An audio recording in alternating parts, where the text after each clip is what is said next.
After winning their first UAAP crown, the Salle Green Archers are determined to keep it going and extend their championship reign in the seasons to follow. In pursuit of that goal, little did they know that they would be facing a great deal of struggle dominating the board.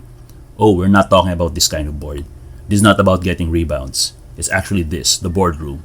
Who would have thought that the team's biggest stumbling block for basketball supremacy would be something outside the playing court? So with that, let's look back at the Green Archers' journey in the early 90s. A decade that was both incredible and painful for every LaSalle sports faithful who witnessed it all.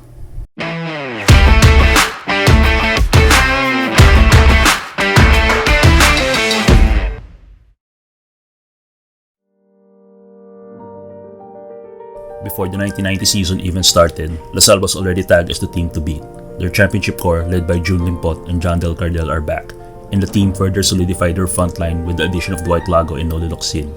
The Green Archers got right down to business on opening day, clobbering the NU Bulldogs by 30 points, and went on to win all their games in the first round.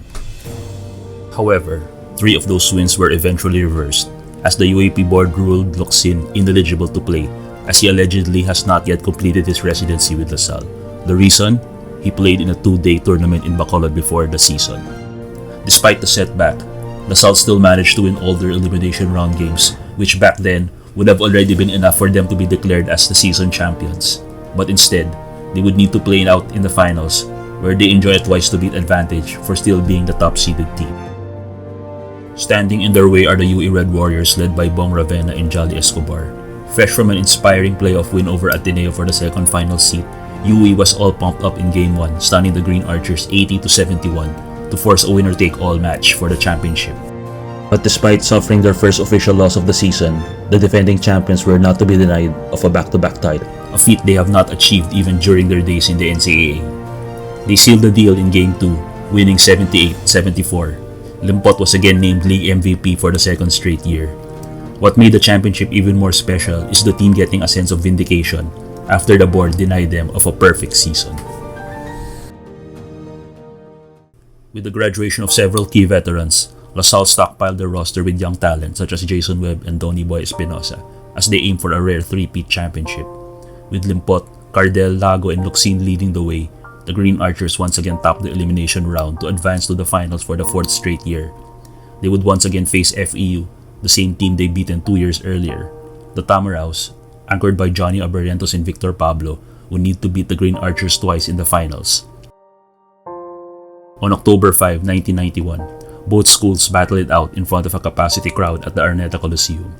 With under 3 minutes left in the match and LaSalle leading by 6 points, rookie guard Espinosa was whistled for his 5th personal foul. When play resumed and the game clock already ticking, the referee stopped the game after seeing that Espinosa was still in the court. It turns out that the table officials did not notify the referees that Espinosa already has 5 fouls. FEU protested and asked the officials to reset the game clock and give LaSalle a technical foul, but none was issued and play resumed, with LaSalle eventually winning the match 80-77 to clinch their 3rd straight UAAP championship. However, FEU placed the game under protest, thus no trophy was awarded that day. In a shocking turn of events, the UAAP board upheld FEU's protest and ordered a replay of Game 1 the following week. Insisting they won the game fair and square, the Green Archers decided to no longer show up in the replay. Game 1 was eventually forfeited in favor of FEU. Adding insult to injury, despite needing to beat LaSalle one more time, they already awarded the championship trophy to FEU that day. The investigation went on for months, and even with the BAP and FIBA's recommendation that there should have been no replay, the UAAP board stood firm with their decision to declare FEU as champion. Was it right to demand a technical foul on LaSalle despite the table officials' admission of negligence? Was a replay really necessary? Or would it have been better if LaSalle just showed up in the replay? We beat them.